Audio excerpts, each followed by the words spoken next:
The poem, and ultimately song Abdul, Abulbul Amir, was originally penned by the Irish writer Percy in 1877. It was in response to the Russo-Turkish War of 1877-78, where the Russian Empire defeated the Ottoman Empire, pushing it back to the gates of Constantinople, also known as Istanbul. A number of regions and countries then underwent a reshuffle, with Bulgaria being afforded full independence by Russia. A little bit different to the Russia of today in the Ukraine, evidently history not repeating itself.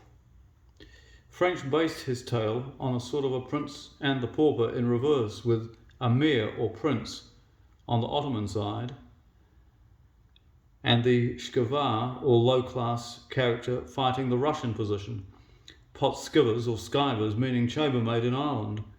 Unfortunately, French failed to take out a copyright on his original penmanship, and it went through a number of alterations and variations at the hands of others.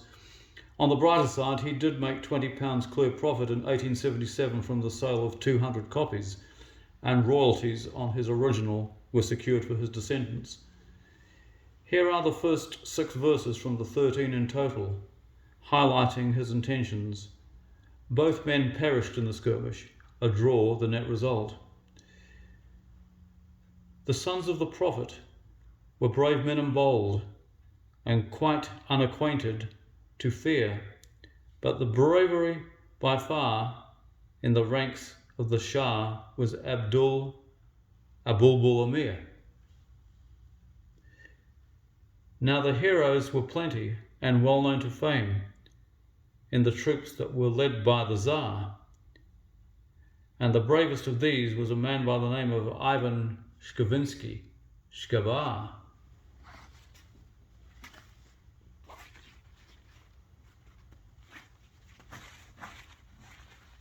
He could quite possibly be the man there, couldn't he? One day this bold Russian had shouldered his gun and donned his most truculent sneer. Downtown he did go, where he trod on the toe of Abdul Abulbul Amir. "Young man," quoth Abdul, "has life grown so dull that you wish to end your career? Vile infidel, know you have trod on the toe of Abdul Abulbul Amir."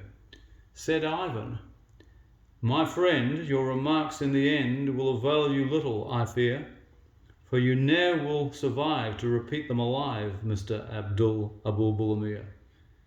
Said Abdul, "So take your last look at Sunshine and Brook, and send your regrets to the Tsar, for by this I imply you are going to die, Count Ivan Skavinsky, Skavar."